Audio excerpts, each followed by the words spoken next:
नमस्कार बंधुरा स्मृतिरेखास क्रिएशने आपनादेर सबाइके स्वागत जानाई। आज आमी आपनादेर साथे गरमेर किछु सब्जी दिए एकटा रेसिपि शेयर करब। सम्पूर्ण निरामिष गरमेर समय एई धरनेर हालका पातला खाबार खेते किन्तु भीषणई भालो लागे। रान्नाघरे बेशिक्षण रान्ना करते भालो लागे ना, तखन एई रकम सहज पद्धतिर किछु रान्ना करले खेतेও भालो लागे, रान्नाटा किन्तु कराও भीषणই सहज। आसुन देखे नेওয়া যাক আমার আজকের এই রেসিপি। तरकारी करार जोन्नो एखाने आमी नियेछि आलू, पेঁপে, काँचा कला और नियेछि सजने डाँटा। सबकिछु लम्बा करे केटे नियेछि और धुए जल झरिए नियेछि किछुटा बेगुन, बेगुनगुलो धुए लबण हलुद माखिए रेखेछि और नियेछि कयेकटा बिउलिर डालेर बड़ी। এই সব কিছু দিয়েই আমি রান্নাটা করব। সবজিগুলো আপনারা আপনাদের পছন্দ মতো শেপেও কেটে নিতে পারেন। একটা বাটি নিয়েছি, এবার এই বাটির মধ্যে দিয়ে দিচ্ছি সামান্য একটু কাশ্মীরি লাল লঙ্কার গুঁড়ো। এটা কিন্তু অপশনাল, ইচ্ছে না হলে না দিলেও হবে। দিয়ে দিলাম পরিমাণ মতো হলুদ। এবার এর মধ্যে একটু জল দিয়ে একটা পেস্ট রেডি করে রাখছি। দেখুন পেস্ট রেডি হয়ে গেছে। এবার আমি রান্নাটা শুরু করব। তার জন্য গ্যাসে একটা কড়াই বসিয়ে কড়াইটা খুব ভালো করে প্রথমে গরম করে নিয়ে দিয়ে দিলাম বেশ কিছুটা সর্ষের তেল। রান্নাটা আমি সর্ষের তেলেই করব। তেল গরম হয়ে যাওয়ার পর এর মধ্যে কয়েকটা বিউলির ডালের বড়ি দিয়ে লাল করে ভেজে নিচ্ছি। দেখুন বড়িগুলো বেশ লাল করে ভেজে নিয়েছি। এবার এই বড়িগুলোকে একটা অন্য পাত্রে তুলে নিলাম। এই তেলের মধ্যেই লবণ হলুদ মাখিয়ে রাখা বেগুনগুলো দিয়ে একটু ভেজে নেব। বেগুনগুলো এইভাবে একটু ভেজে নিলে কিন্তু খেতে ভীষণই ভালো হয়। তবে আপনারা চাইলে কড়াইয়ের মধ্যে দিয়ে তারপরে লবণ হলুদ দিয়েও ভেজে নিতে পারেন। দেখুন বেগুন ভাজা হয়ে গেছে, কড়াইয়ে যা তেল ছিল সব তেল কিন্তু বেগুন টেনে নিয়েছে। এবার এই ভাজা বেগুনগুলোকে একটা পাত্রে তুলে নিচ্ছি। এই কড়াইয়ের মধ্যে দিয়ে দিচ্ছি আরও কিছুটা সর্ষের তেল। তেলটাকে ভালো করে গরম করে নিয়ে এর মধ্যে ফোড়নের জন্য দিয়ে দিচ্ছি 5 ফোড়ন, ছোটো চামচের 1 চামচ। দিয়ে দেব শুকনো লঙ্কা একটা আর দিয়ে দিচ্ছি একটা তেজপাতা। কয়েক সেকেন্ড একটু ফোড়নটা ভেজে নেব। ফোড়নের একটা সুন্দর গন্ধ বেরোনো পর্যন্ত ফোড়নটা ভেজে নিয়েছি। এবার এর মধ্যে আমি দিয়ে দিচ্ছি কেটে রাখা আলু, পেঁপে আর কাঁচা কলা। এই সবজিগুলো দিয়ে একটু নেড়েচেড়ে ভেজে নেব। লবণ হলুদ কিছুই দেব না, এমনি নেড়েচেড়ে ভেজে নেব আর ঢাকা দিয়ে দিয়ে ভেজে নেব। তাহলে সবজিগুলো কিছুটা সেদ্ধও হয়ে যাবে, ভাজাটাও বেশ ভালো মতো হয়ে যাবে। দেখুন ঢাকা দিয়ে দিয়ে ভেজে নিয়েছি। সবজিগুলো কিন্তু বেশ ভালো মতো ভাজা হয়ে গেছে আর কিছুটা সেদ্ধও হয়ে গেছে। ঢাকনা খুলে আবারও একটু নেড়েচেড়ে দিলাম। এবার এর মধ্যে দিয়ে দিচ্ছি সজনে ডাঁটা। সজনে ডাঁটা দিয়ে বেশি নাড়াচাড়া করে ভাজার দরকার নেই।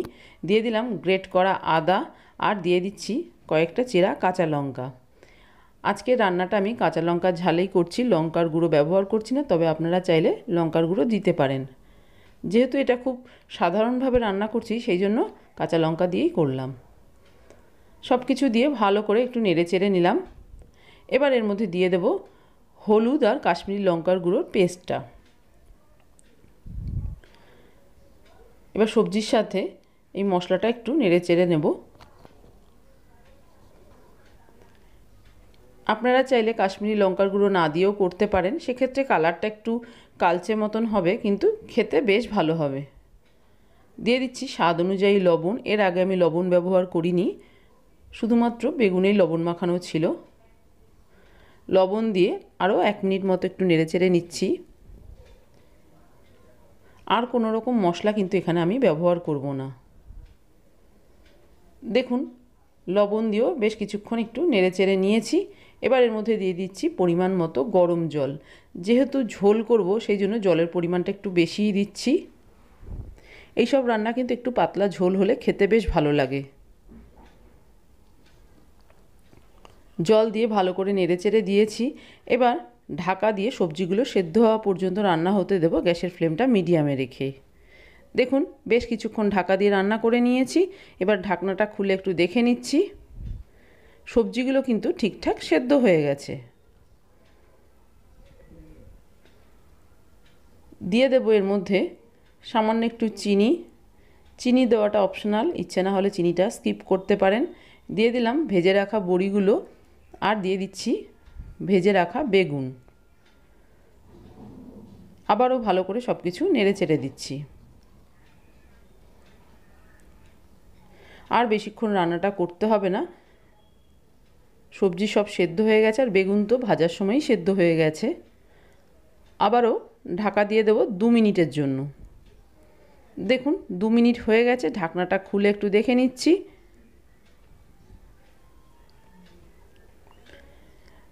লবণ মিষ্টি চেক করে দেখে নিয়েছি, একদম ঠিকঠাক আছে। হালকা হাতে একটু নাড়াচাড়া করে দিলাম। এবার আমি গ্যাসের ফ্লেমটা অফ করে দিয়েছি। গ্যাসের ফ্লেমটা অফ করে দিয়ে এর মধ্যে আমি দিয়ে দিচ্ছি ভাজা মশলা। জিরে, ধনে, শুকনো লঙ্কা শুকনো খোলায় ভেজে গুঁড়ো করে নিয়েছি, এই মশলাটা এখানে দিয়ে দিলাম। এই ভাজা মশলাটা দিলে এই রান্নার স্বাদটা কিন্তু আরও অনেক গুণ বেড়ে যায়। যেহেতু এখানে কোনো রকম মশলার ব্যবহার করা হয়নি, সেই জন্য চেষ্টা করবেন এই ভাজা মশলাটা তরকারিতে দেওয়ার। ভালো করে একটু নেড়েচেড়ে ভাজা মশলাটা তরকারির সাথে মিশিয়ে দিলাম। এবার কড়াইটা ঢাকা দিয়ে কিছুক্ষণ এইভাবেই রেখে দেবো, তারপরে আমি তরকারি সার্ভ করে দেবো। তৈরি হয়ে গেছে আমার আজকে নিরামিষ সজনে ডাঁটা, আলু, বেগুন, পেঁপের তরকারি। খুব সহজ রান্না, কিন্তু এই গরমের সময় এই ধরনের রান্না কিন্তু খেতে খুবই ভালো লাগে। ভাতের সাথে এরকম পাতলা ঝোল দারুণ টেস্ট হয়। আমার আজকের এই নিরামিষ তরকারি রেসিপি যদি আপনার ভালো লেগে থাকে তাহলে প্লিজ একটা লাইক, শেয়ার, কমেন্ট করবেন। আর আপনি যদি আমার চ্যানেলের নতুন বন্ধু হয়ে থাকেন তাহলে আপনার কাছে একটাই অনুরোধ, আমার চ্যানেলটা সাবস্ক্রাইব করে আমার পাশে থাকার। আপনারা সবাই খুব ভালো থাকবেন। আপনাদের সাথে আমার আবার দেখা হবে অন্য কোনো নতুন ভিডিওতে, নতুন কোনো রেসিপির সাথে।